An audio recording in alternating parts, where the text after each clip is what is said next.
I've lived off-grid in the middle of nowhere for 4 years now. Was it worth it? There's only so much I can put in a video. If you want to know the entire story from the beginning to the end, I cover every single topic I really possibly could in my ultimate guide to off-grid living. Just hit the link down below. It's completely free. It'll take you over to the page. There's about 7,000 words, so it's about half the length of a novel.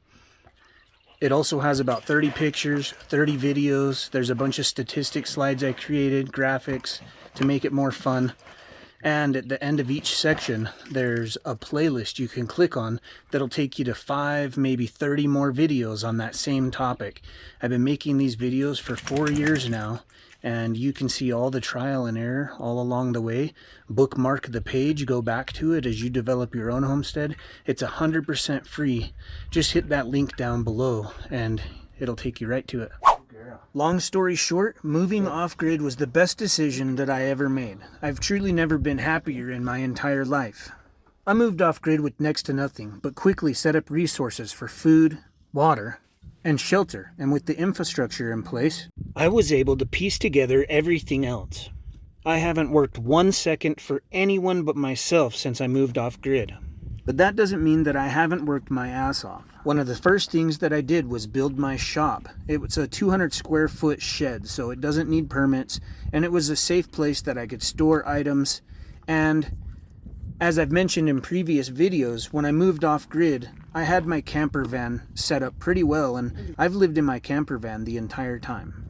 In order to make good soil so that I could grow food, I ran around the homestead with a wheelbarrow, filled it full of old dry cow pies, and that's how I started my compost. Thankfully, I have an enormous amount of compost now that covers my hugelkulturs, both of my gardens.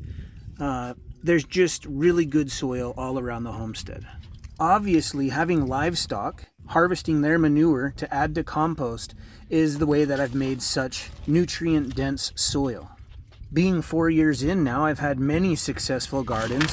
I've harvested a lot of food and kept that food in my root cellar all through the winter. I've glassed eggs. They last 6 months, even through the summer.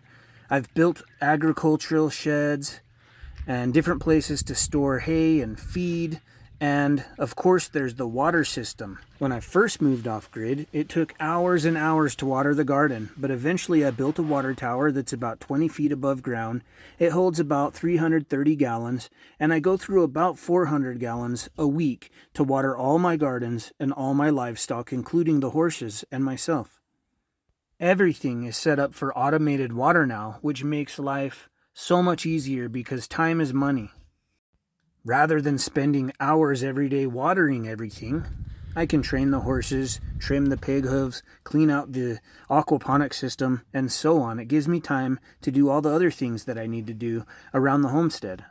This year will by far be my most successful garden and harvest. I've got about 600 onions, different varieties that I'll be harvesting soon. The pigs are bountiful. My freezer is full. I've filled the entire root cellar with a year's supply of food, and that doesn't account for all the meat in my freezer.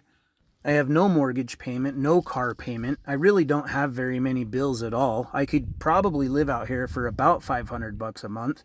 It's just an all-around better lifestyle for me. That doesn't mean that I don't have to work really hard, like I mentioned earlier.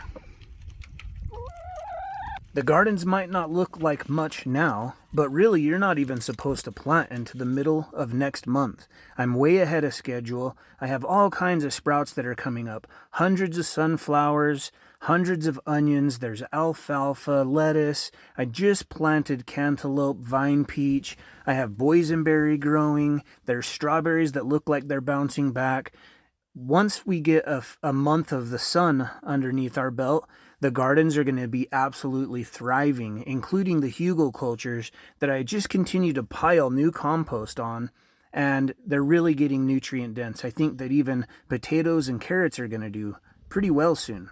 Did I mention I dug the geothermal and root cellar by hand, all of the cisterns by hand? I have about 20,000 gallons of rain harvesting and storage ability right now, and I plan to double that. And at that point, I should probably be able to stop hauling in about 330 gallons of water that I haul in every week. I have about 2,000 watts of solar panels set up around the homestead that go into multiple different solar systems. You know, there's one for security cameras, there's one for the root cellar fan and lights. I have a system on the solar tracker and one at the water tower for the ham radio.